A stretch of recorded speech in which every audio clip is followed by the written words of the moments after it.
নওগাঁর বাগানে সুবাস ছড়াচ্ছে আমের মুকুল। আবহাওয়া অনুকূলে থাকায় ভালো ফলনের আশা করছেন চাষিরা।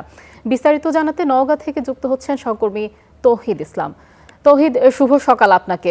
এই মৌসুমে গাছে মুকুল কেমন এসেছে এবং চাষিরা কি বলছেন এ বিষয়ে? আয়শা, শুভ সকাল। আপনি যেমনটি বলছিলেন, আসলে সুবাদ ছড়াচ্ছে, এটি আসলে সত্যিই। নওগাঁর যে বাগানগুলো আছে, প্রত্যেকটি গাছে আসলে এবার পর্যাপ্ত পরিমাণ মুকুল এসেছে, এমনটি কিন্তু জানিয়েছেন চাষিরা। এবং চাষিরা বলছেন যে এবছর আসলে আবহাওয়া খুবই ভালো, যার কারণে সময় মতো গাছগুলোতে মুকুল এসেছে বিপুল পরিমাণ। আর এই মুহূর্তে সকাল সন্ধ্যা আসলে চাষিদের যে ব্যস্ততা মুকুল পরিচর্যায়, গাছ পরিচর্যায়, সেই ব্যস্ত সময় পার করছেন চাষিরা এবং একটি ভালো ফলের আশায় কিন্তু তারা দিনরাত পরিশ্রম করছেন। আমরা সকাল থেকে কয়েকটি বাগান ঘুরেছি এবং দেখেছি পর্যাপ্ত পরিমাণ মুকুল এসেছে।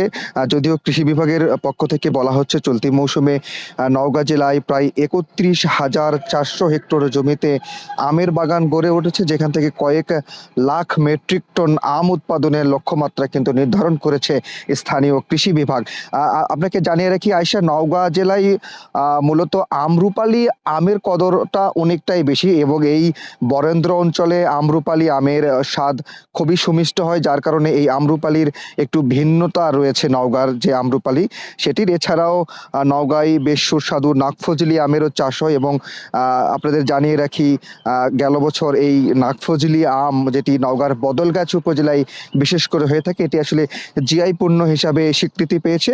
এছাড়া বাড়ি ফোর, কাটিমন সহ প্রায় 14-15টি জাতের আম চাষ হয় নওগাঁয় এবং কয়েক বছর ধরে যারা তরুণ উদ্যোক্তা রয়েছে, যারা পড়াশোনা শেষ করে এসে এই আম নিয়ে যারা কাজ করেন, বাগান গড়ে তুলেছে তরুণ উদ্যোক্তা, তারা কিন্তু নিরাপদ আম উৎপাদন করছে নওগাঁ থেকে। এবং আমরা গেল বছর যেটি দেখেছিলাম, প্রায় 200 হেক্টর জমির আম কিন্তু বিদেশে রপ্তানি করা হয়েছে, মধ্যপ্রাচ্যের বিভিন্ন দেশে রপ্তানি করা হয়েছে। এছাড়া গেল বছর কাতারের একটি ম্যাঙ্গো ফেস্টিভ্যালে নওগাঁর একজন তরুণ উদ্যোক্তা সুহেল রানা, তিনি কিন্তু নওগাঁয় উৎপাদিত আম সেখানে নিয়েছিলেন এবং বিক্রি করেছিলেন কাতারের একটি আম ফেস্টিভ্যালে।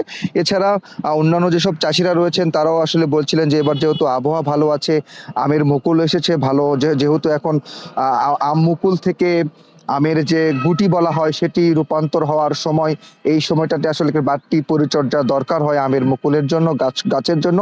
এবং এই সময়টাতে আসলে পানির প্রয়োজন হয়। সেই জায়গা থেকে এখন পর্যন্ত যেহেতু বৃষ্টি হয়নি, সামনের দিনে আসলে বৃষ্টির অপেক্ষায় কিন্তু চাষিরা রয়েছেন। এছাড়া তারা প্রাকৃতিকভাবে বাগানগুলোতে পানি সরবরাহ করছেন এবং পর্যাপ্ত পরিমাণ যে পানির যোগান এই মুহূর্তে গাছগুলোতে লাগে সেইটি তারা দিচ্ছেন এবং তারা আসলে আশা করছেন 2-1 দিনের মধ্যেই হয়তো বা এই সপ্তাহের মধ্যে যদি বৃষ্টি হয় সেক্ষেত্রে আমের মুকুলের জন্য অনেকটাই ভালো হবে। মোটামুটি বেশ ভালো মুকুল এসেছে এবং ভালো একটি আমের বাণিজ্যিক হবে সামনে এই মৌসুমে, এমনটি কিন্তু আশা করছেন চাষিরা। আয়শা। তৌহিদ, আপনাকে ধন্যবাদ। দর্শক, নওগাঁ থেকে আমাদের সাথে যুক্ত ছিলেন সহকর্মী তৌহিদ ইসলাম।